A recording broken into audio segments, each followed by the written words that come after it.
Hello, everyone. My name's Bert Langell.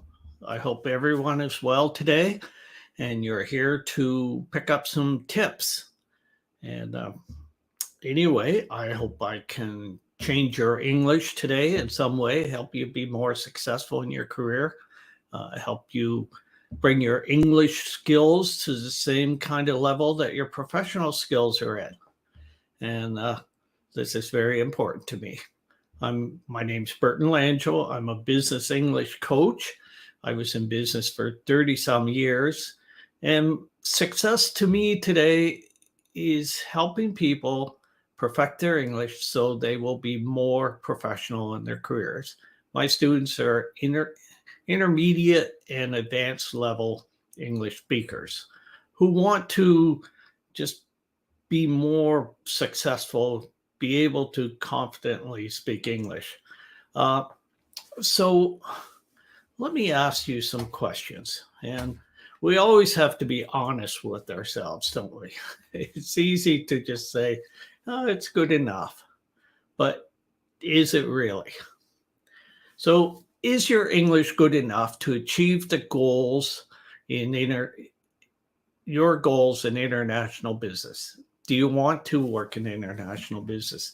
And I guess, first of all, welcome and please interact. I'd love to hear your comments. And if I miss them, or if you're watching this after the live session, I will try to get back to you, and feel free to DM me, connect with me, whatever. So please introduce yourselves. Let me know why you're here today. How often do you use your English? Your comments would be greatly appreciated.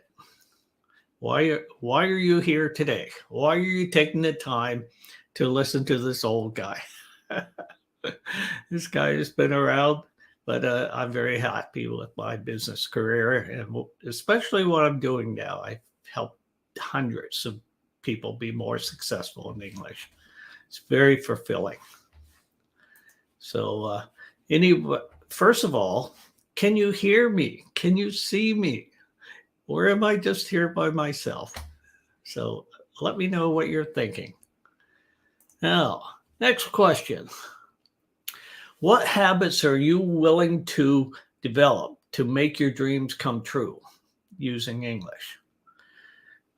If we don't develop habits, we'll probably not maintain our development, right? We're not going to improve unless we have habits to keep us on track. We might do it for a little while, then we stop. It's just like an exercise program. It's something we have to do for life. Would you like a promotion in an international company or create your own international business? How big are your dreams? And it's up to you. It's what's important to you. What will make you happy? What are you striving for? It's all right to say, my after work is the most important thing to me, and work is just a source of making a little bit of money. That's fine if that's fulfilling. There's nothing wrong with that. But most people who have achieved a bachelor's degree or a master's degree or whatever, and gone to work for a company to learn skills, generally are pretty interested in getting ahead, aren't they? They have dreams. What are your dreams? Tell me about them. Now, and introduce yourself. Let me know if somebody's here. Now, if your English was as good as your other professional skills, would you have a better income? Is that a true statement? If your English was as good as your other professional skills, you could have a better income, or you would have a better income. Give me your opinion. I want to hear it. And if you disagree, let me know. I want to see your comments. Do you have a roadmap for success using business English? Do you have a roadmap to improve your English? Where are you with this? Do you have a plan? Have you developed some habits? Are you trying to develop habits? Talk to me. Let me know. Yeah, I'm here. I've taken some of my own time, so I'd like to hear from you. Agree or disagree? It's impossible to live without failing at something unless you are so cautious that you might just as well not have lived at all. In which case you have failed by default. We've all heard this idea. It's better to have tried something and failed than to regret never having tried at all. Failure is fine. We learn from failure. But if we don't take some chances, we're never going to achieve anything. It's good to take calculated risks. It's good to plan them out well, but you're going to fail. I just read yesterday when companies introduce major changes, that over 50% of the time it doesn't work. Now, generally, it's due to bad communication, not getting a buy-in from the employees or whatever. But if we don't try, we'll never move ahead. If you're in the IT business and you're a software developer, you're making changes to move things ahead. There's risk. IT projects often don't work. But does that mean that we don't try? No. We always have to keep trying. Give me your thoughts. I'd like to hear some ideas and introduce yourself.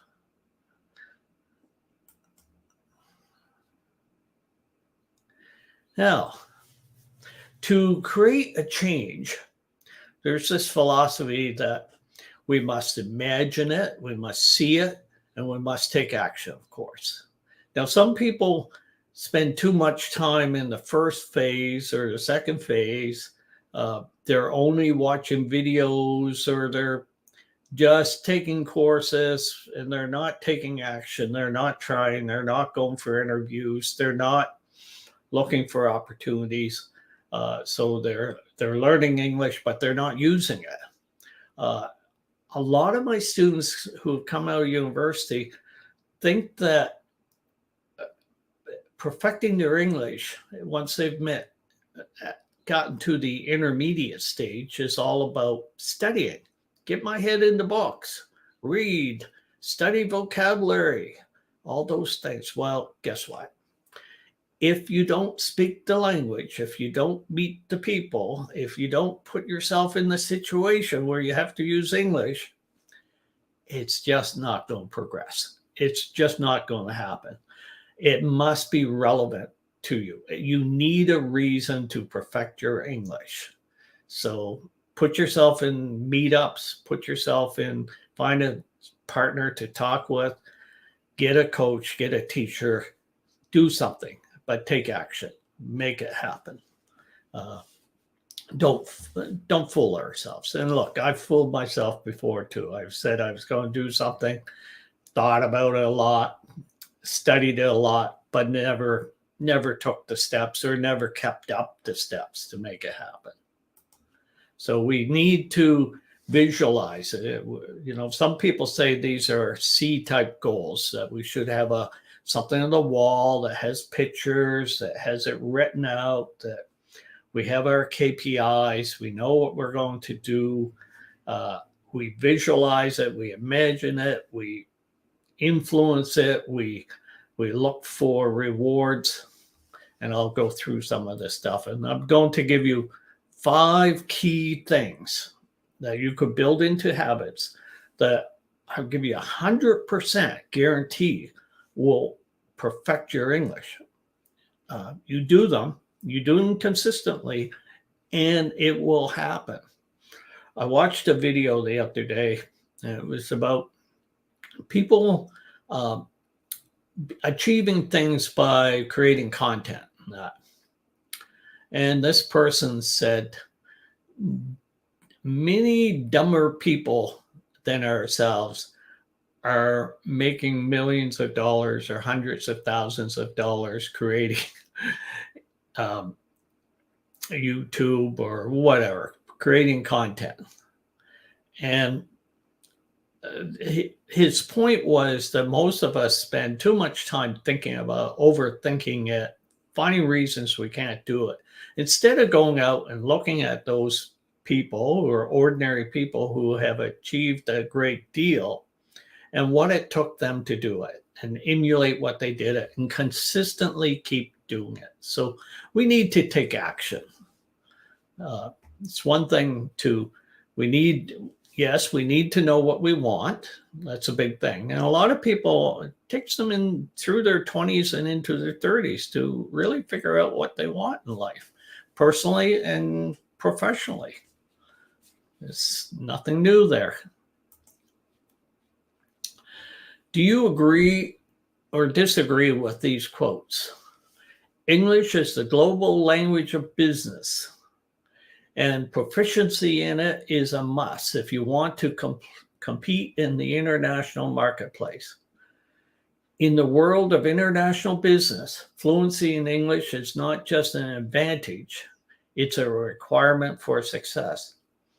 English is the currency of international trade. Without it, you're at a significant disadvantage in the global market.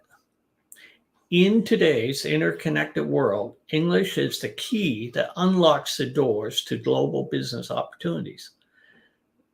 It's unfair, yes, that if you were a Spanish speaker or you're a Portuguese speaker or whatever, and you don't have a good command of English, you are at a disadvantage in the international marketplace. How do you speak to a person in France who speaks French and English if you don't speak Portuguese in English or Spanish in English or Mandarin in English? People would say, oh, I should be able to use my own language for business. Yes, you can in your own country. Now, a lot of the companies in your own country want you to speak English because they want to be an international business. They're either there today or they want to be there. It's just the way it is. They want to be in the economies where the money is. That's reality. So how do you do it? Regular practice. This is practice every day. Really, it must be every day. Doesn't have to be hours. It doesn't have to be an hour. It doesn't even have to be half an hour.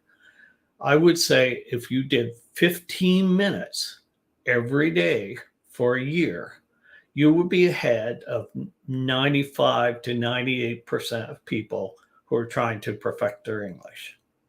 This is the truth. This has been studied many times. And there are certain things you can do, certain things that are better than other things. Pick up your phone and first read an article, look at a quick video in English, whatever. Even if you're just walking through the park, pick up your phone, 60 seconds, 120 seconds, record yourself speaking about your experience, what you think of the writer, what you thought of the actors, what you thought of the message, how it could have been better. Did you agree? Did you disagree? Whatever. And then, so that's a minute or 2 minutes. Then listen to your recording. You're not going to like the sound of it. Okay. We don't like our own voices. It's just the way it is. I hate the sound of my own voice. They say there's a physiological reason for this.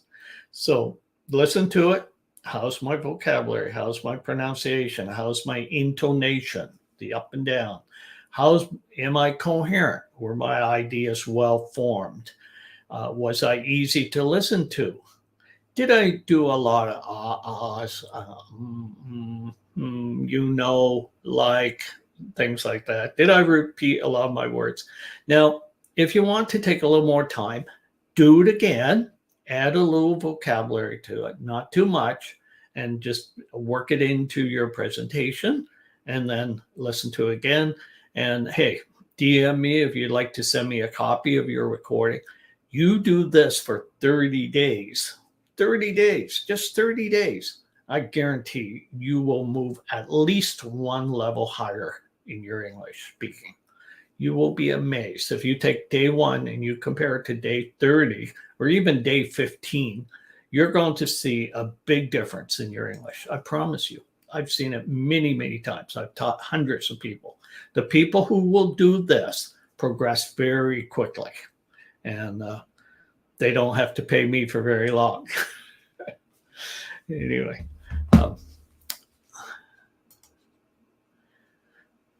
effective communication. Prioritize clear and concise communication in both spoken and written interactions. So listen, think about what you're going to say, and say it clearly. Make this a habit. It works very well. And it's very thoughtful. People respect people who think about their answer before they just speak, right? It's very professional.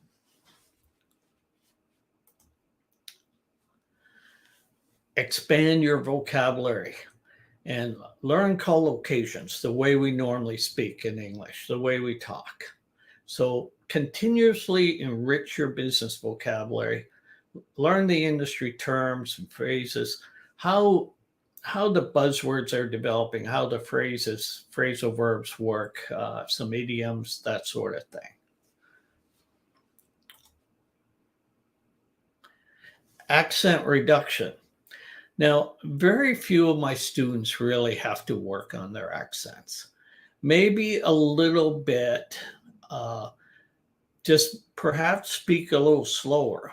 English is not as fast a spoken language as many others. Mandarin, Spanish, Portuguese are much faster. And don't feel like you have to speak fast. You're just going to lose people, especially if you have any kind of real accent. Now, if you want to reduce your accent, then I recommend mimicking actors. Find an actor that's about your age, same sex as you, same kind of voice you like. Listen to them, mimic it. Listen to them again, mimic it. Record yourself. How close were you? This is a very good exercise. But usually accent's not that big a problem. And I find that where you think it might be accent is probably intonation. What syllables you're emphasizing, what words in the sentences you're emphasizing, because the English people are expecting to hear it like we do it in our native tongue. So if the emphasis is on the wrong syllable, we're often not going to understand you. We're just not going to catch the word. It's not familiar to us. So intonation is very important. There's some good exercises I can point out to you to help you in that way. Let me know anything I can do to help. I haven't heard from anybody yet. Is anybody here today? Okay. Real world practice. Yes. Put yourself in those English meetings. Speak up at the meeting. If you're nervous about what to say, think about it before you say it. But speak up. Put your foot out there. Step up. We need to step up and take it on. We're never going to get ahead if we don't take a chance, right? That's got to be your philosophy. You've got to step out and take a risk. No risk, no gain.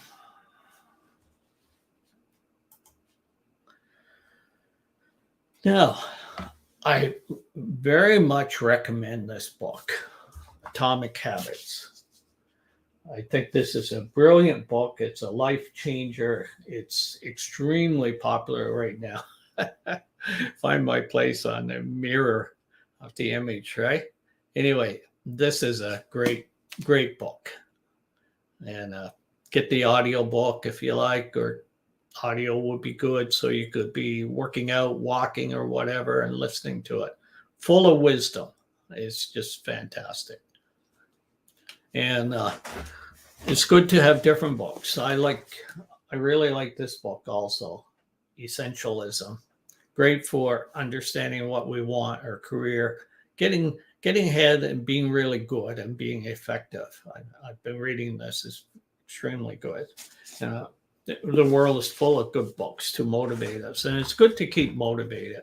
Do a little bit of reading or listening every day, not too much, but a bit, just to get off to a good start. We need to keep ourselves motivated.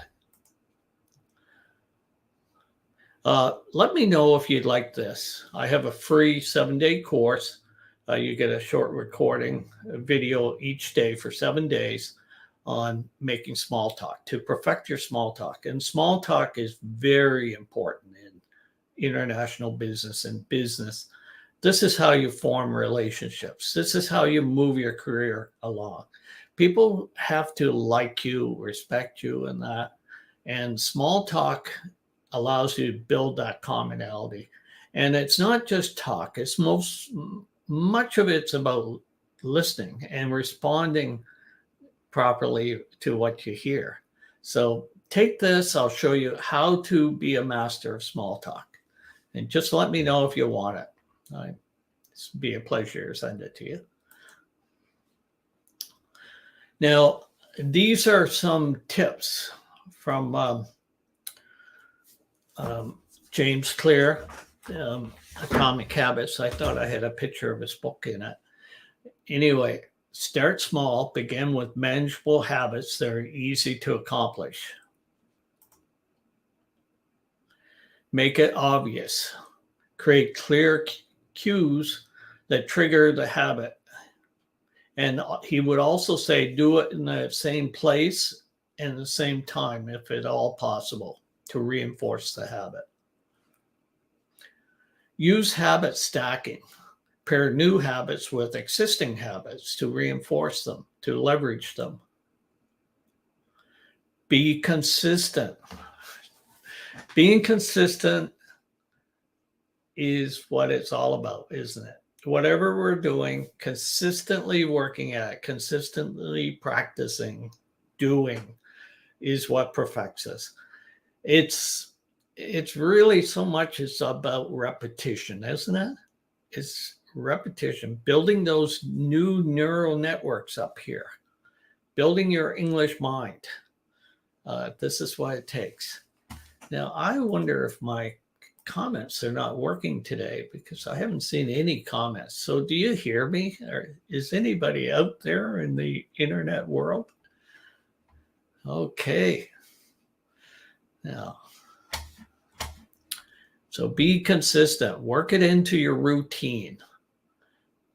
Same time, same place, same context. We have all these habits, right? We get up in the morning, we brush our teeth, we take a shower, we have our breakfast. It's easy to work something that's 15 minutes into it. Sometimes we can even be eating breakfast, but we could be doing that 2-minute recording while we're eating our breakfast. I don't care if I hear a few munching sounds in the background. It's just a case of doing it. I love to multitask. Maybe we're driving to work and we just have our phone on the dash or something, recording mode. And as we're driving, we're doing our 2-minute or 3-minute little talk. And when we get to work in the parking lot, we listen to it and maybe we take another minute or two and do it again with better vocabulary. You can do it. If you really want to do it, you can and will do it. And the hardest thing is getting started. It's like exercise, isn't it? Once you put your gear on, your shoes, you go out the door for your run or your walk or climb stairs or something, you feel good. Once you're doing it, you feel good. It's all the imagination, the overthinking before we do it. And the beauty of a habit is the habit forces us to do it. It's like having a dog, right? That comes and gets you and says, let's go for a walk.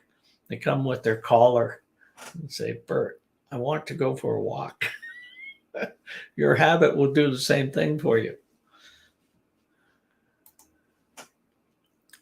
Track your progress. Be accountable. Monitor consistency. And check off every day you do it. Have it somewhere. Maybe you put it on the fridge door and your Your family can see what you're doing. It's just like trying to lose weight, isn't it? We make up a chart, the days, our weight, and we put it somewhere that's visible or accountable so we can see if it's our weight's going up or it's coming down. And yeah, so everything is about monitoring. Everything is about visualizing. They say visualization, looking at something, looking at a picture is 100 times more effective than reading something. It's quite amazing. Stay accountable. Share your goals and habits with somebody who can hold you accountable, right? Add immediate rewards.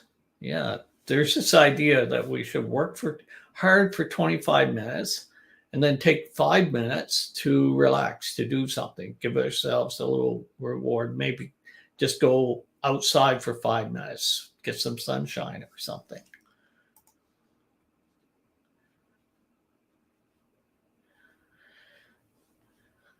So here's a quote. You do not rise to the level of your goals, you fall to the level of your systems. The importance of focusing on systems and habits rather than setting goals. Building effective systems is the key to achieving your desired outcomes. Habits are the compound interest of self-improvement. The power of small, consistent actions over time. It's like I was saying, you do something for a year, you do something for 30 days, you are so far ahead of the crowd. I guarantee you, there's probably no one else in your office who is spending 15 minutes practicing their English every day for a year. Unless you partner with that person, you motivate each other to do it. It's like going for a walk every day with somebody in the office, right? You motivate each other to do it. So one day you're not feeling like it and your friend comes and gets you and says, let's go. So the most effective way to change your habits is to focus not on what you want to achieve, but on who you wish to become. Yes. Focus on what you want to be. Focus on seeing yourself successful, seeing yourself as having perfected your English. See yourself being confident speaking English. If you can imagine, see yourself and fulfill this confidence, even if you're not perfect, none of us are perfect.